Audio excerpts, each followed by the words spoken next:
Good morning.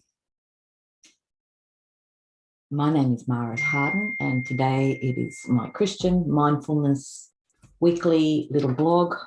I'm just going to be letting my husband know that I am streaming.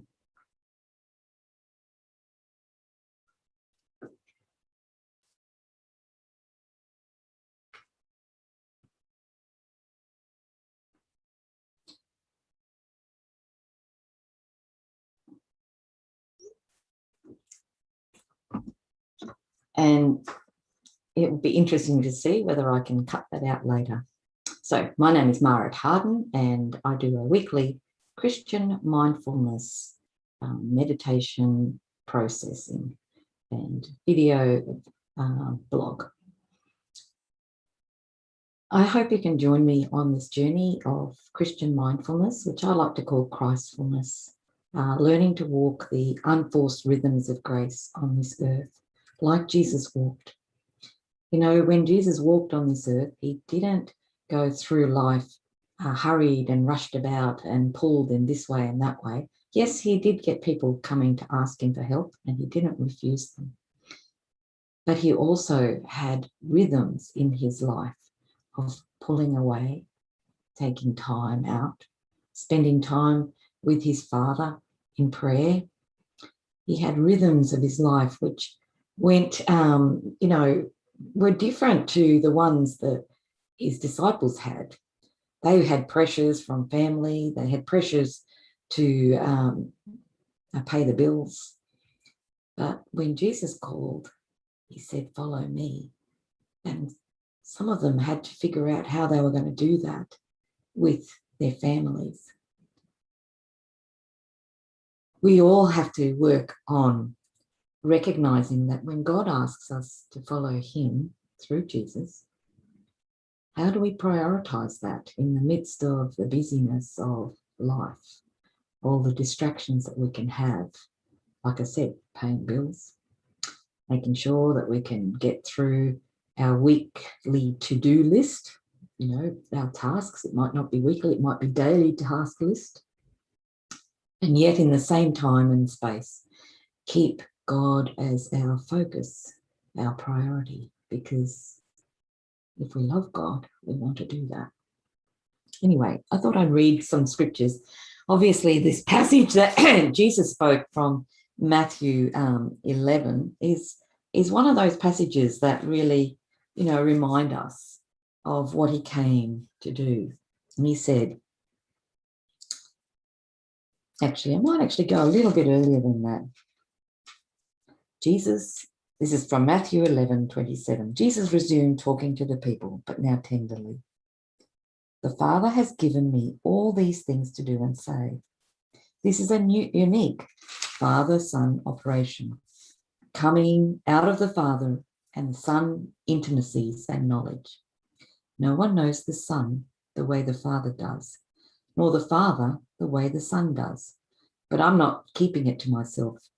I'm ready to go over it line by line with anyone willing to listen. Are you tired, worn out, burned out on religion? Come to me. Get away with me, and you'll recover your life. I'll show you how to take a real rest. Walk with me and work with me. Watch how I do it. Learn the unforced rhythms of grace. I won't lay anything heavy or ill-fitting on you. Keep company with me, and you'll learn to live freely and lightly. I just love this passage. I just love that sense of the unforced rhythms of grace. And, that's what Jesus is inviting us to, a journey with him in Christian mindfulness, those unforced rhythms of grace. He's not laying a whole lot of shoulds and to-dos on you. He's just asking you to come away with him in the midst of your busyness. Include him. Hear his voice. Hear his Holy Spirit sort of giving you a prompt to take time, pull away. Everything in the Bible, if you go back, all of the ribbon of grace that goes through the Old and the New Testament, is about intimacy. It's about being present with Jesus or being present with God. It's about longing to hear his voice and laying aside other things for a moment to spend time with him. And I think that's what, as Christians, we're called to do too. But too often we get into a performance mentality. We get into a sense of perfectionism, like, oh, I have to look like this in order to be a true Christian. No, God has called you to be you, not to try and be a clone of somebody else. God has called you to be true to who you are in him, and that he will be the one who gives you that information about your calling, your purposes, your identity. They're the things that we need to come towards God for, and not other people. I'm just going to read another passage, and this is also from the Message translation, and it's from Hebrews 4. And, you know, I've read this passage in other translations, and it's about resting in God. And this passage in Hebrews 4 is about the promise of rest in God. For as long then as the promise of resting in him pulls us onto God's goal for us, we need to be careful that we're not disqualified. We receive the same promises as those people in the wilderness, but the promises didn't do them a bit of good because they didn't receive the promises with faith. If we believe, though, we'll experience that state of resting, but not if we don't have faith. I just want to stop there.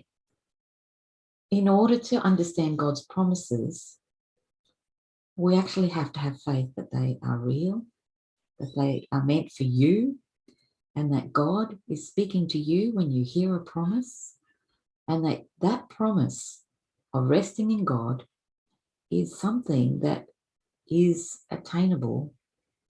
It's not in the far off distant future, but it is attainable.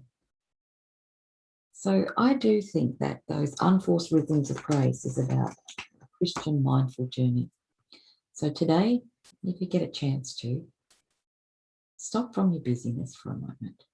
Take some time to spend it with Jesus in your quiet moment. Set stuff aside so that God can speak to you and you can hear his voice. Allow that inner sense of joy at being present with him become part of your day-to-day existence. Anyway, that's it for my mindfulness vlog today on rest and the unforced rhythms of grace. See you next week.